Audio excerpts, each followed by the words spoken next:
Tensions between the United States and Iran are rising once again as President Donald Trump makes it clear that Washington will not lift its blockade on Iranian ports until a firm deal is reached. This comes as the 2-week ceasefire deadline approaches, with no clear sign that it will be extended. At the same time, Iran is signaling a tougher stance, with its chief negotiator warning that Tehran is ready to show new cards on the battlefield if talks fail. The next round of high-stakes peace talks is expected to take place in Islamabad, Pakistan, but uncertainty continues to surround whether both sides will even show up.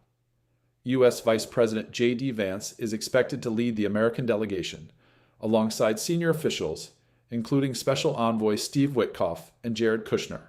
However, reports suggest delays in his departure from Washington, raising fresh questions about whether negotiations will move forward as planned. Iran, meanwhile, has cast serious doubt over its participation.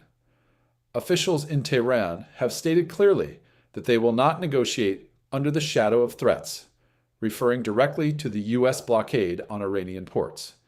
That blockade is part of a broader effort by Washington to counter Iran's control over the Strait of Hormuz, one of the world's most critical shipping routes, through which nearly 20% of global oil and gas supplies pass. The situation in the strait has become a major flashpoint.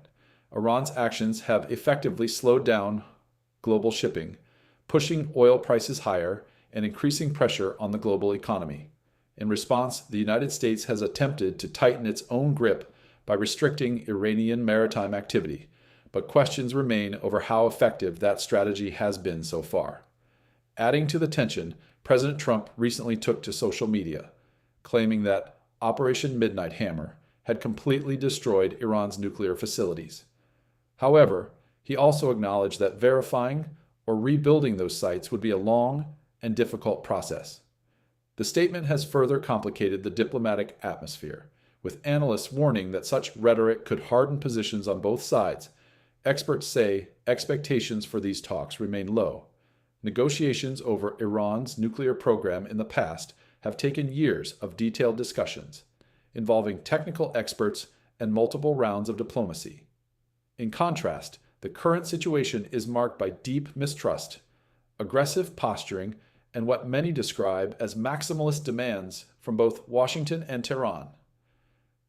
From the U.S. perspective, key demands include reopening the Strait of Hormuz, limiting Iran's nuclear capabilities, and securing long-term regional stability.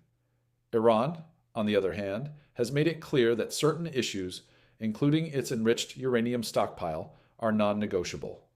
This gap between what each side wants appears to be widening rather than closing. Meanwhile, global powers are beginning to weigh in. China's President Xi Jinping has called for the immediate reopening of the Strait of Hormuz, emphasizing the importance of stable energy supplies for the global economy. His comments highlight growing international concern over the situation, especially as disruptions continue to affect markets worldwide.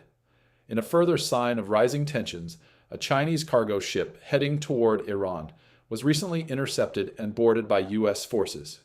While details about its cargo remain unclear, the move is likely to increase friction between Washington and Beijing, adding another layer of complexity to an already volatile situation.